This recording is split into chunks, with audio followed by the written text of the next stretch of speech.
The team seems to be playing with so much confidence at the moment. Is that an accurate reflection? Yeah, definitely. I feel like we've been confident, but we're starting to put everything together in terms of being a collective team, you know, being unselfish, working hard for each other. And I think the last 2 games have really shown that with the performances and the results. 2 clean sheets, 7 goals. So against 2 opponents, which are one above us in the table and one right next to us. So I think it's credit to the boys and credit to the staff and to the whole club. That must hurt, 5-0 at Chelsea. Yeah, we've had 1 or 2 this season which have hurt just as much as this one. Today's was sore. We'd done a lot of things wrong today generally. Mainly sort of doing your own jobs, doing the jobs correctly. If you'd done the jobs correctly, then we wouldn't have been so bad. I was livid with the goals. We've given away people not in the right positions, not doing the jobs well enough. We're just lacking a real mental toughness when we've needed it. We've shown some really good performances. The team that we played today drew 2 each against Liverpool last week, so we'd come here and put in that sort of performance. So there's just a couple of ingredients missing which we have to try and fix. It's a win that lifts you up to 7th. You've got 3 games to go, but if you can carry on in that vein with that kind of confidence, you must be very optimistic about qualifying for Europe next season, which would be a real bonus after 1 or 2 bumps in the road this season. No, of course, always all the process when you build a team have up and down, and for all the circumstances, I think we delayed a little bit the evolution of the team. Now we arrive in a very good momentum, and important is to really believe. You don't score many headers, do you? No. I don't really score headers. To be fair, it kind of hit me, but you take them ones. You were through perhaps to get your second, but you decided to pass it to Nicholas for his first of the day. Was there ever a moment in that move that you thought, I'm going to go myself here? To be fair, when I went through, I didn't see him until the last minute. You know, he's like flash. He just came out of nowhere. So of course, when I seen him, it's like pass it and just everyone celebrate together. We win. He's a good interview, isn't he? And he was impressive on the pitch. And in fact, when Chelsea had been searching for combinations in various places this season, Palmer and Madueke really clicked together. Yeah, it was a joy to watch them today. I know West Ham weren't great, but we've highlighted both of them. They played with such freedom and such confidence, and they had one thing on their minds, and that was to attack, to score. I like that goal from Cole Palmer. He holds his space. Here we see him getting on the board, playing a little 1-2, slaps that into him there, and this is the goal from Gallagher. But what a pass from Palmer again. Madueke, he just looks so dangerous at the minute. He wants to come inside, he's looking to get his shot off, and he's going to get it off. Somehow that one doesn't go in. This is just 2 players with real confidence. Just a nice little flick there, and that's when you're confident, you're trying all these things round the corner to his mate who's down in the channel. Now Cole Palmer's got an ability to slow the game down at his pace and then chop and then speeds it up across. That should be a goal. Gallagher obviously hits the crossbar. This is Madueke's goal. It shows great strength there. It seems like a simple finish, which it is in the end, but to buy himself that yard of space was really good.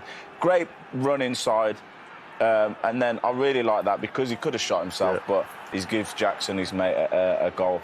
And here we see, again, Cole Palmer just breaking the West Ham press. I mean, that's on the edge of his box. He's playing with supreme confidence there. Yeah. Gets on the ball, never in a rush, comes inside. It's effortless for him. Yeah, really, he just slows the tempo down to his pace, and then now we go fast. So now he's looking to go straight at the fullback again. Gets his shot off. Good save. They was at it all day. Yeah, I think Madueke is a great example of improvement this season. I saw him a few times live earlier in the season. He was coming backwards a lot, didn't have the confidence. Look at that for a ball. That's unbelievable. I mean, that really is unbelievable. I was just going to say about Poch's influence on younger players. He's obviously been working with him. He doesn't need to work with him. He turned up a genius. He could go on to great things, Cole Palmer. He makes football look easy, and as Ash said, joy to watch. But Madueke's improvement, and some of the other players actually, not just him, but his improvement has been a real plus for Chelsea, and credit. And I think Poch deserves credit for that. It goes back to patience, which is what we've said all along, haven't we? Yeah, Chelsea are looking like a legitimate outfit. It'd be really interesting to see what they do next season. Today they went with Cucurella next to Caicedo in the build-up, which I think gave those 2 players a lot more freedom. But I'm enjoying watching Chelsea at the minute. They're playing some really good football. Patience, one of your strongest traits? Well, absolutely, yes. I mean, you know, I'm very well known for that, Daniel. Right, let's... West Ham fans are not patient at the moment. No. You can understand why. Just looking at some of their London derbies this season, I mean, they're the number of goals they've conceded overall, joint level with 2010-11, and there are still 2 games to go.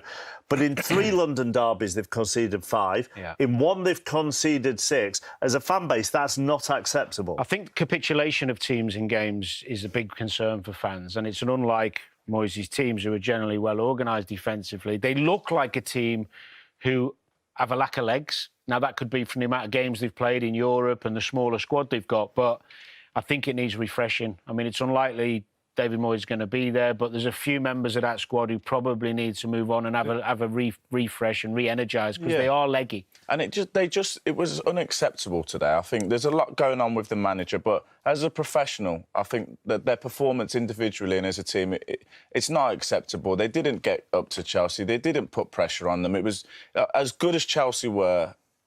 West Ham made it easy for them to cut through them. I suppose it shouldn't affect them on the pitch, but if you don't know what's going to happen with your manager who's coming to the end of the contract and there are all rumours swirling around, you're sort of treading water, aren't you? You can fall into that, yeah. I have been around that. But I think, realistically, you should be going the other way, because there's a new manager coming in who might not fancy you. Yeah. And he's watching every game. So if anything, you should be trying to... You're on show, you know, you're on trial.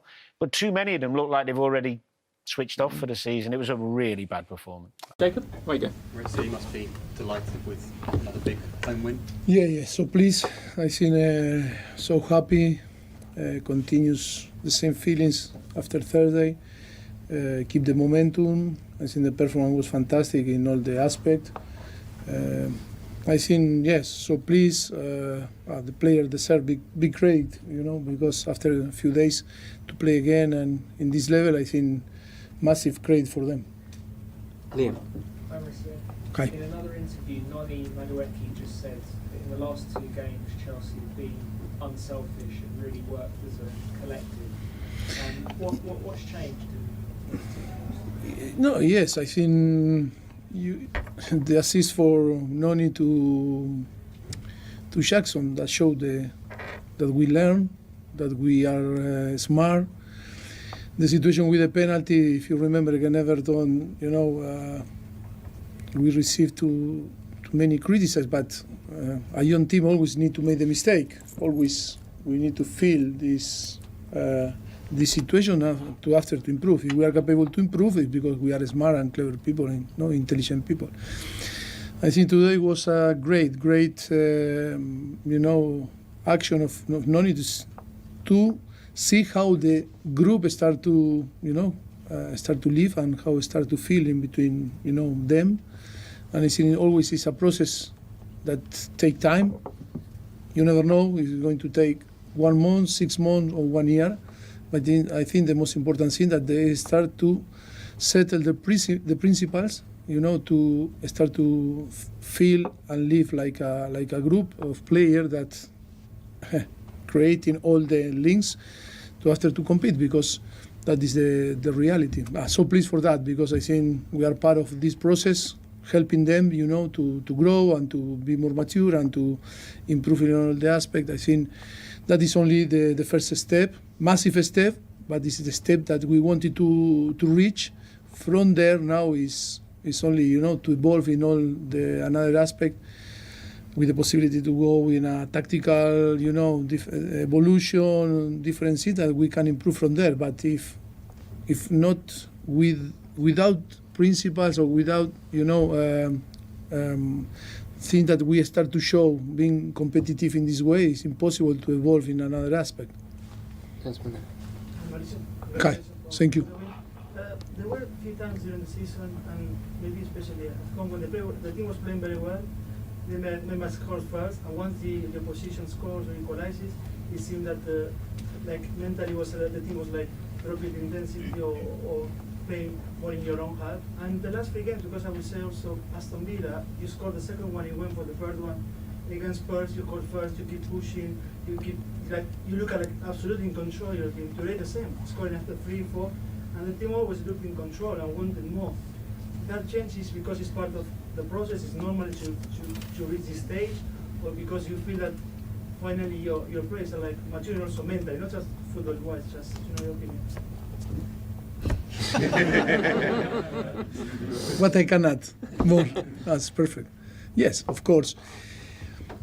Who I think knows about football is when in all the process to build a team is the most difficult thing, because you need to have the knowledge and you need to have the capacity, to emphasize with every single play. Because before to talk about the collective is the individual part of the most difficult thing, because they need to feel the confidence, they need to trust in us, in the staff, in the coaching staff, and we need to create this bond together. That is the most important thing. And then you need to start to identify the player that in different aspect what they need for after to perform and to show the quality inside to the pitch.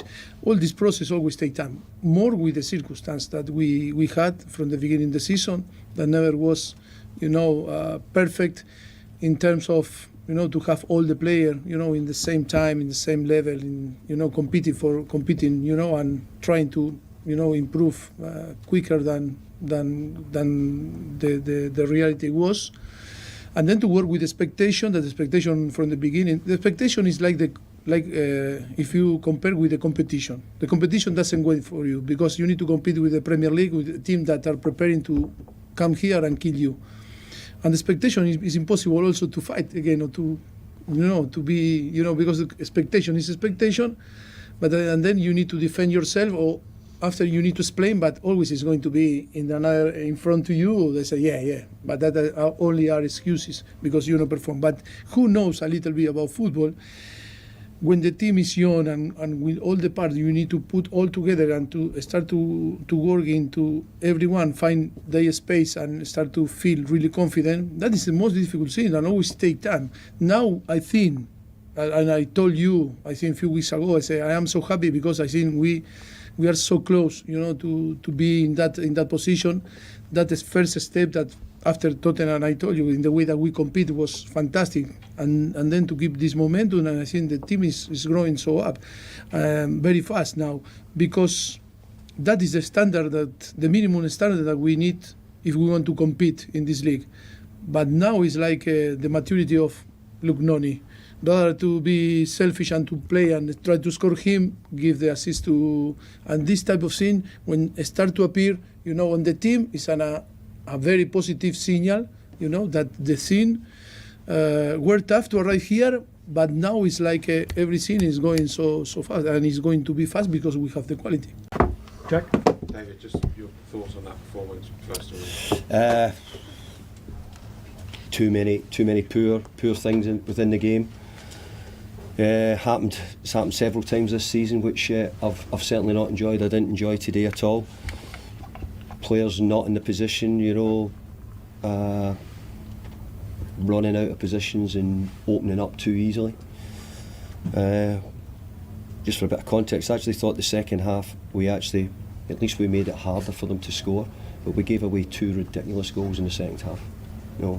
Two terrible goals for notwithstanding what happened in the first half. So, not good. Lacking toughness, leadership, mental toughness. We've now had 2 games we've come away, we've conceded 5 in the games. And look, the manager will always take the responsibility. That's what happens when you do this job, because you have to prepare them and get them right and set them up. Somewhere along the line, the players have to take responsibility. They're doing the jobs and being hard to play against and being aggressive and competitive. And I question if we were all that in the first half. How frustrated are you by the way the league form slipped away a bit since getting knocked out of Europe, because there was still a chance there? Yeah. I mean, you've got to say this is the exact same team which we had 2-2 with Liverpool last week, so you've got to be careful. And I've got to be careful what I say, because let's be fair, this is a team who's been 6th, 7th, 8th probably the whole season. So you can do it one way. You can be Chelsea, who've been not so good all at the start and they're coming really good at the end of the season, or we've started the season really well and just beginning to fade away. Maybe because of, as I said, the extra 12, 14 games and what other teams have played might have a part to play on it. But overall, you know, we've not been in as good a form since probably the African nations, because you know, Mo Kudus and Naif, and we're without a couple of centre halves at the moment, so which may have helped in some of the games. But well, there's no excuse. We're only trying to give maybe some reasons for some of the poor performances. Is there a mentality thing there as well? Do you think, or distraction given the current situation? I don't think anything like that one bit. No. There've been a few of these big away defeats this season, which didn't really happen in previous years. Why do you think it's happened this season? Declan Rice. You get the best midfield player in the country, protecting, making sure that the moments at times, probably limiting 50% of maybe the attacks in the moments. When you get that, then it makes you a much better defensive team. We've lacked protection in front of the back four. We've lacked good enough defending. We've just not been good enough at those things on many games. But you know, as I said, you've got to be careful. You're talking about a team who've been sitting in the main lane in a really, really strong position. Had a couple of bad days away from home. We have to try and eradicate that and make it better. David, it feels like this season might just be fizzling out a bit. Is that disappointing, and would you hate that? I think you'd have to say, we're hoping, no, nobody. It's a word, it's an easy word to use to say to the managers, but really, we're all trying to win every game because we all want to finish as high up the league as we possibly can.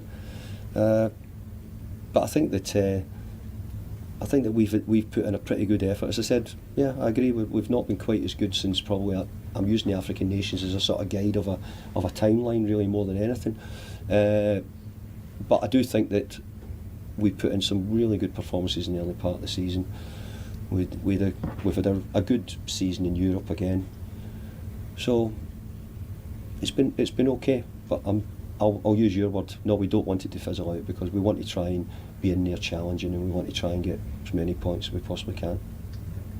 So that's Mauricio Pochettino. Now, very interesting press conference from David Moyes afterwards, asked why it is that on so many occasions this season, West Ham have conceded so many goals in games. There've been a few of these big away defeats this season, which didn't really happen in previous years. Why do you think it's happened this season? Declan Rice. You get the best midfield player in the country, protecting, making sure that the moments at times, probably limiting 50% of maybe the attacks in the moments. When you get that, then it makes you a much better defensive team. They've conceded 5 or more goals on 4 occasions this season, and they were all London derbies. Incredible. So today, got thumped 6 at home by Arsenal and shipped 5 against Palace and against Fulham as well. But Tim, if he'd said that in October or November, when Declan Rice had only just moved to Arsenal, he'd say, OK. But effectively, at the end of a whole season, and he was asked about it, but he harks back to Declan Rice. That says quite a lot, doesn't it? Well, it says, that, like we all do as managers, it's self-preservation. It's kicking in. Yeah. He's there is reasons. I mean, he's done a brilliant job, Moisey. I admire the job he's done there at West Ham. You ask, they're split. You know, he's not going to stay there, is he? Let's face it, he's going to be away. Lopetegui's been linked with the job. Yeah, too many links. You know, he's the sporting director. Reportedly, he's not allowed at the training ground. Yeah. There's a lot of disconnect, and it's no good. Yeah, it's no good for the club. But I think it's been created by a lot of noise from the outside, and I think Moisey's had to stand up there in front of the camera and protect his professionalism and his reputation. And I think it's sad, really, that a man of that experience has to do that. But that's where we are. You know, it's the nature of the game. And you know, he's been in the game longer than all of us put together. I think he'll bounce back. He'll go and get another club and someone who really respects him. Difficult. I hear a lot of people say, be careful what you wish for. And I would say it as well. But I've never, ever paid to watch a David Moyes side play. You know, so them fans are entitled to their opinion. And I really respect football fans for their opinion. But I would say, be careful. We are. 12 months ago, it was about to lead West Ham to their first trophy since 1980. And here we are. Players didn't help him today, did they? The players were shocking today. This was the worst one out of all the defeats, the heavy defeats. I thought watching this game and commentating on this game in real time was embarrassing. I mean, there was so many problems. Cole Palmer had a field day today. Edson Alvarez, who David Moyes spoke about when he was talking about Declan Rice being the best, and he is the best. You know, you've got to lock on there to Colton Palmer. No one's anywhere near Palmer in the whole of that sequence. Defensive midfield play, you've got to lock on, Mark. It's not hard. You see a blue shirt, you try and get close. You try and anticipate, you look at your marker. They let runners go all over the place. Look, you see Paquetá here. Great when he's got the ball, but a liability. Watch how close Paquetá is to Madueke. Checks his shoulders, right, he's got him. Right, that causes stress on Kurt Zouma, because Kurt Zouma's then got Nicholas Jackson. Yeah. Ogbonna's then no man's land. You can see Conor Gallagher. Paquetá's not done his job. Then all of a sudden the finish is a good one, laces finish. And then, I mean, at one point, Mark, I was commentating on the game, and this is easy. Look at the run that Madueke makes. Just after half-time, you've had a team talk, you've probably got to dress him down, you square on. Look at the gap between full-back and centre-back. Great ball from Chalobah, don't get me wrong, but how easy do you want it to be? You know, you just come off the back of a hefty team talk. Yeah. And they were nowhere near at West Ham. It was like they just wanted to play West Ham when they had the ball. This one, I feel sorry for Kurt Zouma. He's a guy that's been training, been playing, suffering with his injuries, but still trying to put his body on the line nearly every single week. But there was one point in the game, me and Joe were commentating on the game, and Chelsea were at 20 passes.